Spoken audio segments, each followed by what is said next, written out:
यह बात उस समय की है जब मेरी नई नई शादी हुई थी। मेरे पति भारतीय सेना में थे। इस समय वो नेवी में जॉब कर रहे थे। शादी के बाद जब मैं ससुराल गई तो सुहागरात भी नहीं हो पाई थी कि उनके पास कॉल आ गई थी उनके बॉस की।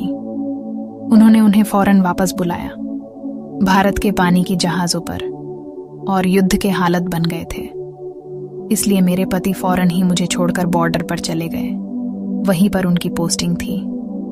मैं तो वो भी नहीं पाई। मेरी सुहागरात अधूरी रह गई थी। फिर उन्होंने दूसरे दिन कॉल किया कि अब 3 महीने बाद ही आ पाएंगे। ये सुनकर मैं बहुत दुखी हुई थी, जिसके लिए मैं इस घर में आई थी। वो मुझसे बहुत दूर थे। मैं इसे अपनी किस्मत समझकर तन मन से सास ससुर की सेवा करने लगी।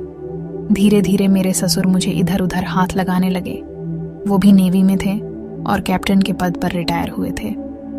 वो अब 60 साल से ज्यादा के हो चुके थे, पर उनकी फिटनेस कमाल की थी। वो बड़ी बड़ी मूंछें रखते थे।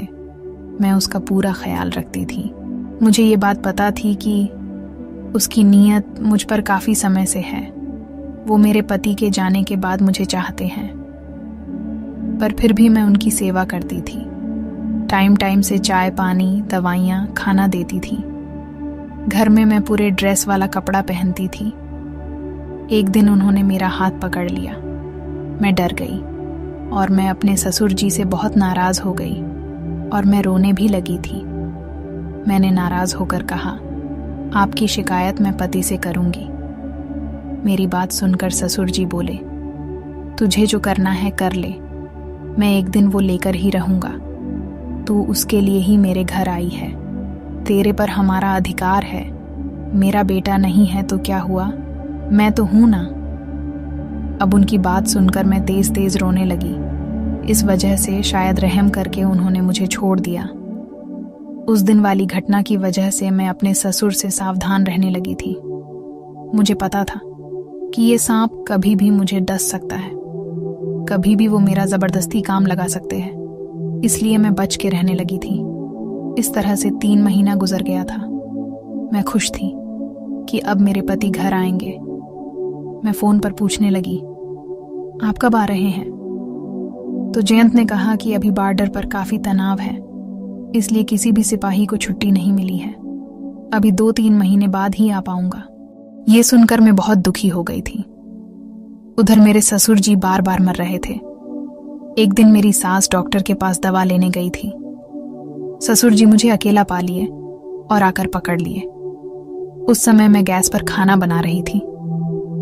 अरे डरो मत बहू, मैं तो तुमसे बहुत मोहब्बत करता हूं, बस थोड़ा सा प्यार तुम भी करो, ससुर जी बोले, और उन्होंने गैस बंद कर दी, जिससे वो मेरे साथ थोड़ा फ्री हो गए। फिर ससुर जी मुझे सीधा अपने रूम में ले जाने लगे। मैंने चीख कर कहा कि छोड़िए मुझे, वरना मैं हल्ला मचाऊंगी। तू कुछ भी कर ले, पर आज तुझे वो देकर ही रहूंगा। वो कहने लगे। अब मैं खामोश हो गई, क्योंकि मुझे पता था कि इस समय कुछ नहीं हो सकता। फिर वो सबके ससुर जी चले गए और वॉशरूम में जाकर नहाने लगे।